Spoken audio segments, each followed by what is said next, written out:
Apakah dunia saat ini takut pada Tiongkok?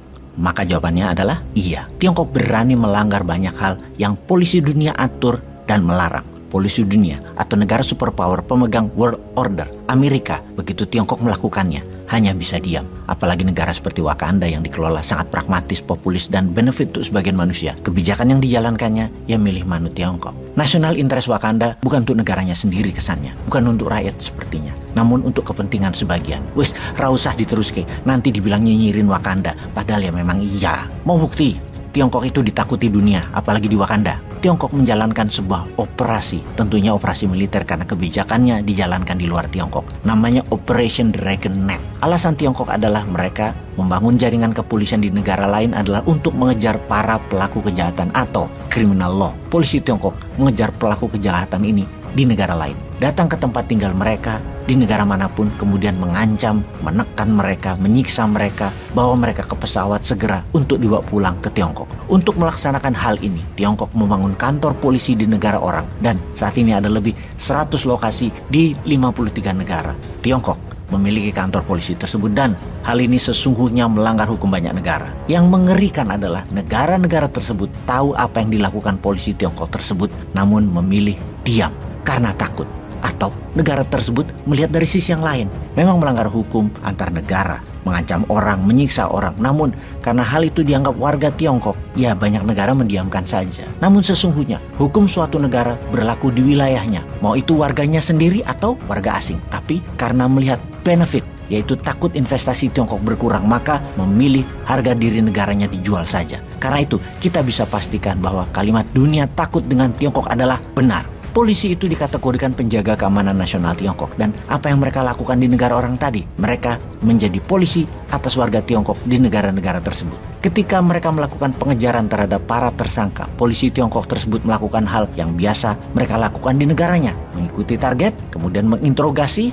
menekan, menyiksa, dan dibawa pulang ke Tiongkok dengan tekanan untuk dikriminalisasi. Memang tidak ada satupun yang dibunuh atau diasasin, namun banyak yang telah kembali ke Tiongkok. Mereka hilang, tak berbekas. Tidak ada yang tahu nasib mereka. Polisi penjaga keamanan Tiongkok di luar negeri juga mengawasi warga Tiongkok yang di luar atau diaspora warga biasa yang tidak melakukan kriminal, namun memastikan mereka tetap menjadi warga Tiongkok yang bayar pajak negara dan kewajiban negara lainnya. Juga memastikan mereka tidak pindah, ngabur, melepas kewarganegaraannya. Salah satu tugas polisi Tiongkok di luar negeri adalah itu. Selama 10 tahun ini lebih dari 200.000 warga Tiongkok yang dipaksa pulang karena berbagai alasan, yang terbanyak tentunya yang mau lari karena tindakan kriminal atau tindakan yang dianggap kriminal yang mereka lakukan di negara Tiongkok. Di antara Operation Dragon Net ada Operasi Fox Hunt. Yang ini khusus karena operasi ini adalah operasi menangkap lawan politik Xi Jinping. Fox Hunt lebih ke masalah politik. Kalau Dragon Net lebih global, difokuskan ke koruptor yang kabur dari Tiongkok dan orang kaya Tiongkok yang ngabur karena ingin keluar dari Tiongkok, juga penghindar pajak perusahaan dan pajak pribadi yang besar, alias itulah semua bagian dari Operation Dragon Net. Semua menyangkut national interest. Secara hukum internasional sesungguhnya Tiongkok tidak bisa melakukan apa yang mereka lakukan sekarang ini karena melanggar hukum wilayah sebuah negara. Tidak bisa hukum negara lain dipraktekkan di negara lainnya lagi dengan membawa kekuatan keamanan sendiri di negara lain. Ikuti sistem negara lain tersebut. Biarlah polisi lokal negara lain melakukannya, baru diberikan ke mereka. Sementara warga asing tersebut tidak melakukan tindakan kriminal di negara lain yang mereka tinggali, maka secara hukum tidak bisa dilakukan pemaksaan, penyiksaan terhadap mereka ala Tiongkok. Jadi Operation Dragon Net adalah melanggar hukum internasional, illegal. Hampir di seluruh negara Eropa ada pangkalan polisi Tiongkok tersebut, juga di Amerika Selatan, Afrika, tak terkecuali Kanada dan Amerika, juga di Indonesia dan juga di Wakanda. Sesungguhnya tuan rumah seharusnya melindungi semua orang yang tinggal di negara mereka. Jangan sampai hukum tidak berlaku bagi warga asing. Yang parah di Wakanda, jangankan asing, warga negara sendiri dirampok kedaulatannya oleh hukum.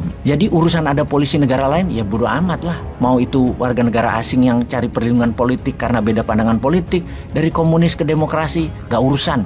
Mau itu pengungsi yang keluarganya disiksa di negara asing, polisi lokal ora urusan. Seakar polisi Tiongkok biarin aja, yang penting gua makan dan jabatan gua cepat dan cuan gua banyak. Yang anehnya ya, sekali lagi, kejadian ini terbanyak di Eropa. Warga Tiongkok yang gerah dengan tekanan politik banyak yang ngabur ke Eropa dan sudah ribuan yang dipaksa ditekan balik ke Tiongkok. Pelanggaran HAM terjadi di negara yang katanya menjunjung HAM. Eropa adalah benua yang mengajari HAM, yang misalnya berani memberikan sanksi kepada Rusia, namun tidak berani melakukan apapun terhadap Tiongkok. Diam saja atas ribuan pelanggaran HAM dan pelanggaran konstitusi lokal negara Eropa.